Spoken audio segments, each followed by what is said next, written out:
రాష్ట్ర వ్యాప్తంగా ఎండలు దంచుకొడుతున్నాయి. అందులో ఉమ్మడి ఆదిలాబాద్ జిల్లా వ్యాప్తంగా కూడా రోజు సూర్యుడి ప్రతాపానికి ప్రజలు అల్లాడిపోతున్నారు. ఈ రోజు చూసుకుంటే 46 నుంచి 47 డిగ్రీల వరకు గరిష్ట ఉష్ణోగ్రతలకు కూడా ఎండలు చేరుకుంటున్నాయి. దీంట్లో భాగంగా రోజుకి ఎండలు మండిపోతుంటే ప్రజలు ఇబ్బంది పడుతున్నారు. రోజువారీగా ట్రాఫిక్ వాళ్ళైతే రోజువారీగా రోడ్లపైన ఉండి వాళ్ళ ప్రాబ్లమ్స్ సాల్వ్ చేస్తూ ట్రాఫిక్ సాల్వ్ చేయాల్సిన పరిస్థితి ఉంది. ఇప్పుడు మనతో పాటు ఈ మంచిర్యాల జిల్లాలోని సెంటర్లో ట్రాఫిక్ పోలీసులు వాళ్ళ విధులు నిర్వహిస్తున్నారు. వారిని అడిగి తెలుసుకునే ప్రయత్నం చేద్దాం.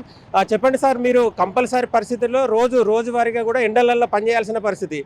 ఇప్పుడు ఎండలు ఎట్లున్నాయి? ఎండల పరిస్థితి ఏంటి? ఎండలు అయితే తీవ్రంగా ఉంది. ప్రజలకు తెలియజేయగా ఇంపార్టెంట్ పని ఉంటే 10 గంటల లోపు పని చేసుకొని ముగించుకోవాలి. సాయంత్రం 5 తర్వాత. ఇప్పుడు ఈ మే 1 నుండి ఇంకా ఎక్కువ ఉన్నాయి. వాళ్ళ జాగ్రత్త వాళ్ళు ఉండాలి. ఇప్పుడు ఎండ దెబ్బ తగిలి కూడా చాలామంది చనిపోయారు ఇంతకుముందు అక్కడ మన వేరే ప్లేస్లల్లో. వాళ్ళ ఇంపార్టెంట్ పని ఉంటే బయటికి వెళ్ళాలి మా సూచన. ఆల్రెడీ మన జిల్లాలో ఆరెంజ్ అలర్ట్, రెడ్ అలర్ట్ ప్రకటించారు. 46 గరిష్ట ఉష్ణోగ్రతలు చేరుకుంటుంది కదా. ఇలాంటి పరిస్థితుల్లో మీరు నిత్యం రోడ్లపైన డ్యూటీ చేయాలి కదా.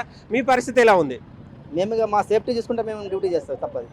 మా డిఫెన్స్ చూసుకుంటే మేము డ్యూటీ చేయాలి, తప్పదు. అది ట్రాఫిక్ పోలీసు కాబట్టి.